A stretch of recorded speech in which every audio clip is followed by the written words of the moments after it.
Assalamualaikum warahmatullahi taala wabarakatuh. Shalom, Om Swastiastu, Namo Buddhaya.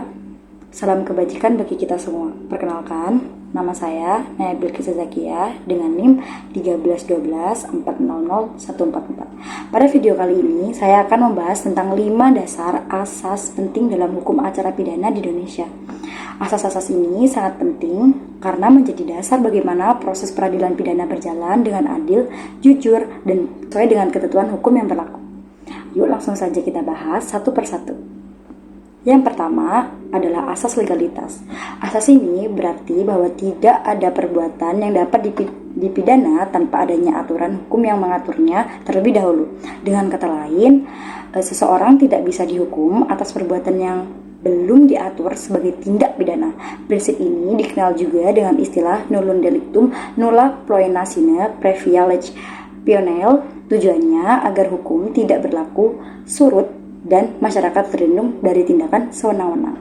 Yang kedua, asas praduga tak bersalah. Asas ini menegaskan bahwa setiap orang yang diduga melakukan tindak pidana harus dianggap tidak bersalah sampai ada putusan dari pengadilan yang menyatakan sebaliknya.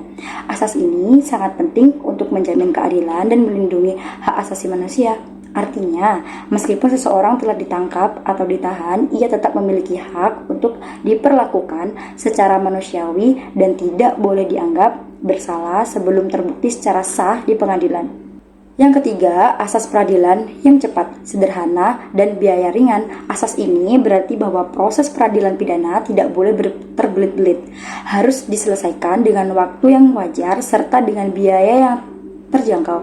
Tujuannya agar masyarakat memperoleh peradilan tanpa terhambat oleh waktu, biaya, maupun prosedur yang rumit. Hal ini juga membantu mencegah penumpukan perkara dan memberikan kapasitas hukum bagi para pihak. Yang keempat adalah asas persamaan di hadapan hukum, equality before the law. Asas ini menegakkan bahwa setiap orang memiliki kedudukannya yang sama di hadapan hukum, tanpa ada memandang sebuah jabatan, pangkat, kekayaan, ataupun status sosial.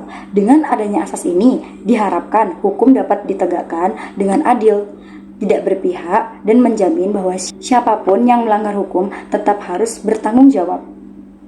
Yang kelima adalah asas untuk membela diri.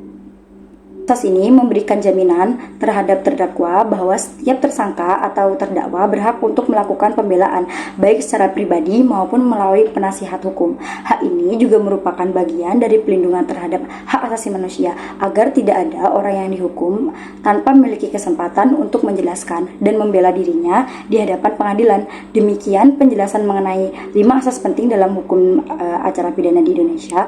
Melalui pemahaman terhadap asas-asas ini, diharapkan kita dapat mengetahui bagaimana prinsip-prinsip dasar hukum yang bekerja dan menjamin tegaknya keadilan dan perlindungan terhadap hak-hak warga negara.